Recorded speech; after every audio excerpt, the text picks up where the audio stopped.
হিটলারের নাম শুনলে আমরা অনেকেই মুখ বেঁকিয়ে দেই, কিন্তু আপনি জানেন কি হিটলারের চরিত্রে কিছু ভালো দিক ছিল। তাই আমি আজকে শোনাবো তার জীবনের 7টি ভালো দিক। 1. মাত্র 5 বছর বয়সে জার্মানি ইউরোপের সবচেয়ে গরিব দেশ থেকে সবচেয়ে ধনী দেশ হয়ে যায়। বেকারত্ব সমস্যা সম্পূর্ণ নির্মূল হয়ে যায়। হিটলার বুদ্ধি করে একই সঙ্গে দ্রব্যের চাহিদা ও যোগান বাড়িয়ে জিনিসের দাম আগের মতোই রাখেন। এক কথায় দ্বিতীয় বিশ্বযুদ্ধের জন্য অস্ত্র নির্মাণ করার আগ পর্যন্ত জার্মানি ছিল সেই সময়ের পৃথিবীর অন্যতম সম্পদশালী দেশ। জার্মানি সম্পদশালী হয় হিটলারের ক্ষমতায় আসার পর থেকেই। হিটলার পশু পাখিদের অনেক ভালোবাসতেন। সাধারণ মানুষের প্রতি যার দয়ামায়ার এত অভাব, লক্ষ লক্ষ ইহুদি হত্যা করতে যার হাত কাঁপে নাই, সেই হিটলারই আবার অনেক যত্নশীল ছিল পশু পাখিদের প্রতি। তাদের উপর কোনো রকম বৈজ্ঞানিক পরীক্ষা নিরীক্ষার কঠোর বিরোধী ছিলেন হিটলার। আর তাই হিটলার ক্ষমতায় আসার পর থেকেই দেশে গবেষণার কাজে পশুদের হত্যা নিষিদ্ধ করেন। মজার ব্যাপার হলো পশু হত্যা না হওয়ার জন্য মাছ মাংস হিটলার খেতেন না। হিটলারের ইচ্ছা ছিল যুদ্ধ জয়ের পর নিরামিষাশী জীবন পালন করবেন এবং এই নিরামিষ খাওয়া জার্মানির জাতীয় নীতি হিসেবে ঘোষণা করতে চাইছিলেন। এটাই ছিল পশু পাখিদের প্রতি হিটলারের ভালোবাসা। 3. হিটলারের পালিত প্রিয় কুকুর ছিল। কুকুরটি হিটলারকে অনেক ভালোবাসত। হিটলার ও কুকুরকে অনেক যত্ন করত।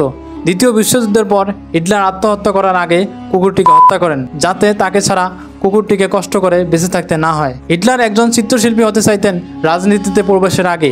চিত্রশিল্প নিয়ে পড়াশোনা করার জন্য তিনি 2 বার শিল্প বিশ্ববিদ্যালয়ে আবেদন করেন। 2 বারই তার আবেদন প্রত্যাখ্যান হয়। প্রকৃতপক্ষে হিটলারের ফ্যাসিবাদী ভাবধারায় অনুপ্রাণিত হয়ে রাজনীতিতে প্রবেশের অন্যতম কারণ ছিল চিত্রশিল্পী হিসেবে তার অসফলতা। চিত্রশিল্পে আগ্রহ ছাড়াও হিটলারের আগ্রহ ছিল সঙ্গীতে। এরকম মজার জিনিসগুলো হিটলার পছন্দ করতেন।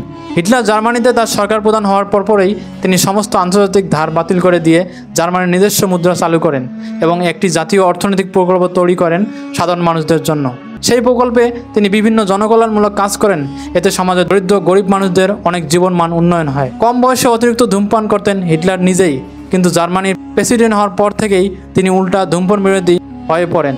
হিটলার মনে করতেন সিগারেট পয়সা ধ্বংস করা ছাড়া আর কিছুই না। জনপরিবহনে ধূমপান নিষিদ্ধ করে দেন। এরপর জার্মানির বিভিন্ন জায়গায় মাইকিং করে ধূমপান বিরোধী প্রচার চালান। এর কারণে জনসম্মুখে ধূমপান করা অনেক কমে যায়। 7. হিটলারের আমলেই জার্মানির মানুষ দেখেন ইউরোপে সেই সময় থেকে বড় নির্মাণ কাজগুলির মধ্যে অন্যতম জাতীয় হাইওয়ে ব্যবস্থা। এই রাস্তার মাধ্যমেই জার্মানির 2 পথ এগুলো একসাথে সংযুক্ত হয়। মাত্র কয়েক বছরে জার্মানিতে একটি সুন্দরতম সড়ক পরিবহন ব্যবস্থা গড়ে তোলেন সারা দেশ জুড়ে। আর এই সবটাই ছিল হিটলারের বুদ্ধির বাস্তবায়ন। গল্পটির ছোট্ট একটি শিক্ষা হলো মানুষ সবসময় ভালো মন্দ মিলিয়ে হয়। কোনো মানুষের পক্ষে ভালোর উপস্থিতি বেশি, আবার কোনো মানুষের পক্ষে খারাপের উপস্থিতি বেশি। এখান থেকে বুঝলাম প্রত্যেক খারাপ মানুষের ভিতরে নিশ্চয় কোনো না কোনো একটি ভালো দিক থাকবেই। বন্ধুরা, এই 7টি ভালো কাজের মধ্যে কোনটি আপনার ভালো লেগেছে কমেন্টে জানাবেন। ভিডিওটি বন্ধুদের মাঝে শেয়ার দিবেন ও ফেসবুক পেজে ফলো করবেন এবং ইউটিউব চ্যানেল হলে সাবস্ক্রাইব করতে ভুলবেন না।